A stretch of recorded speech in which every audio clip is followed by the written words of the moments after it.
என் இனிய உலகத்தமிழ் மக்களே, தாய்மார்களே, பெரியோர்களே, சிறார்களே, என் அருமைச் சீடர்களே, யோக நண்பர்களே, யோக விரும்பிகளே, உங்கள் அனைவருக்கும் என் இனிய காலை வணக்கம். கலைஞர் தொலைக்காட்சி நிகழ்ச்சியில் நலமுடன் வாழ என்னும் பிரிவில் யோகாசனத்திற்கு அதிக முக்கியத்துவம் தரப்பட்டிருப்பதை நீங்கள் அறிவீர்கள். ஏன் அதிகாலை வேளையில் இதற்கு முக்கியத்துவம் தரப்படுகிறது என்று சொன்னால், நல்ல காரியங்களெல்லாம் காலையில் தான் நாம் செய்கிறோம். திருமண விஷயங்கள், கோயிலுக்கு செல்கின்றோம், பல்வேறுபட்ட நிகழ்ச்சிகள் எல்லாம் அதிகாலையில் தான் செய்யப்படுகிறது. அதுவும் பிரம்ம முகூர்த்தம் என்று சொல்லப்படும் 4:30 மணி காலையிலிருந்து ஒரு 7 மணிக்குள் நாம் இந்த யோகாசனத்தை செய்துவிட்டால் அதிகப்படியான பலன்களை நாம் அடைய முடியும். ஆகவே தான் அதிகாலை வேளையில் யோகாசனம் செய்ய வேண்டும், மாலையிலும் செய்யலாம். அந்த நிலையில் நமக்கு அரங்கத்திற்கு 3 சீடர்கள் வந்திருக்கிறார்கள். இவர்கள் நமது பயிற்சியாளர்களுக்கு வெகு நாட்களாக வந்து பயிற்சி செய்து கொண்டிருக்கிறார்கள். அவர்களுடைய தாய் தந்தையர்கள் குழந்தைகளை எங்கே கொண்டு விட்டுவிட்டு 1 மணி நேரம் காத்திருந்து அவர்களை கூட்டிச் செல்வார்கள். பூஜித் நகுல் 7 வயது 2வது வகுப்பு, கேசவன் கீர்த்தி 7 வயது 2வது வகுப்பு, தேவேஷ் 7 வயது 2வது வகுப்பு, எவர்சிலியன் பள்ளி, குளத்தூர். பூஜித் ராகுலும் கேசவனும் SBA பள்ளி, அண்ணா நகர். அவர்கள் இப்பொழுது கூர்மாசனத்தை செய்ய போகிறார்கள். கூர்மம் என்றால் ஆமை ஆசனம் என்று பெயர். என் அருமைச் சீடர்களே, நீங்கள் பத்மாசனத்தை கலைத்துவிட்டு காலை அகலமாக வைத்து கொள்ளுங்கள். கையை கால் கீழே கொடுத்து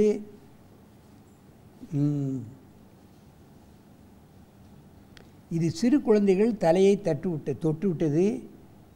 பெரியவர்கள் தலையை தொட முடியாது, அவ்வளவு கடினம் இந்த ஆசனம் செய்வது.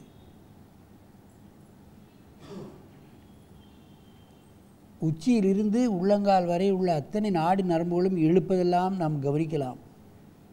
தலைக்குள்ளே போகிற நரம்பையை எப்படி இழுக்க முடியும் சொல்லுங்கள்? முதுகு வழியாக செல்லக்கூடிய நரம்புகளை எப்படி இழுப்பது? மெதுவாக எழுந்திருங்கள், நன்றாக மூச்சு வாங்கி கொள்ளுங்கள்.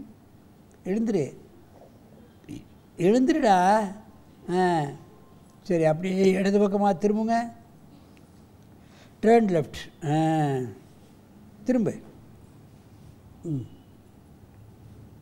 பண்ணு. திரும்ப கூர்மாசனம் பண்ணி காலை அகலமாக வச்சு கையை உள்ள கூட.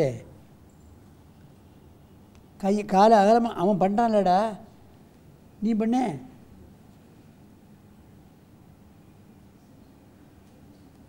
அப்படியே தலை தரையில் இருக்கணும், தலையை தூக்கப்படாது, கையை கூப்பிட வை.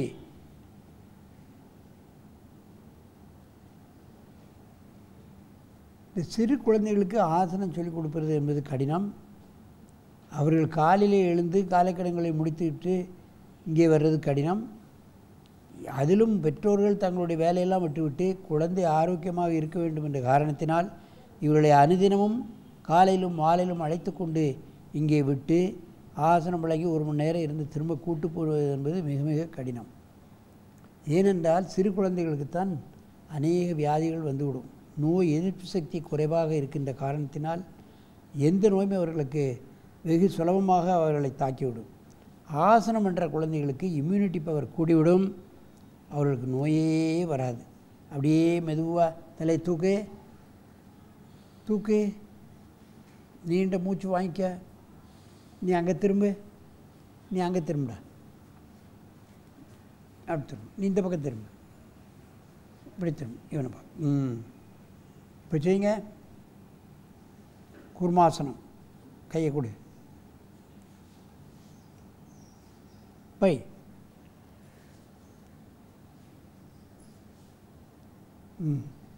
தலைக்கிழவை 15 வயசு 20 வயசு ஆகிட்டாலே இந்த ஆசனத்தை தரையில் தொடவே முடியாது.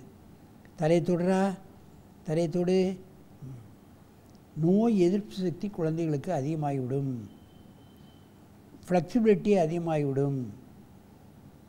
குழந்தைகள் உடல் ஃப்ளெக்சிபிலிட்டி ஆகிட்டால் பள்ளிக்கூடத்திலே பாடங்களை கிரகிக்கக்கூடிய தன்மை வந்துவிடும். அவர்களுக்கு தனியாக டியூஷன்லாம் வைக்க வேண்டிய அவசியம் இருக்காது. தலையை தரையில் வை.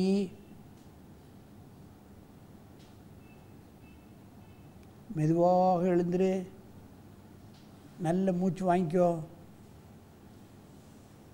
மீண்டும் ஒரு முறை செய், இன்னொரு தடவை செய்.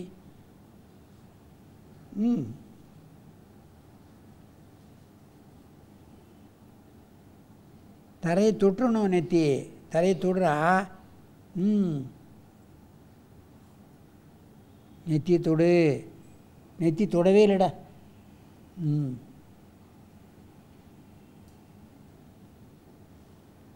மெதுவாக தலை தூக்கு. அப்படியே நேராக உட்காந்து பத்மாசனத்தில் உட்காரு. அங்கே திரும்ப திரும்ப.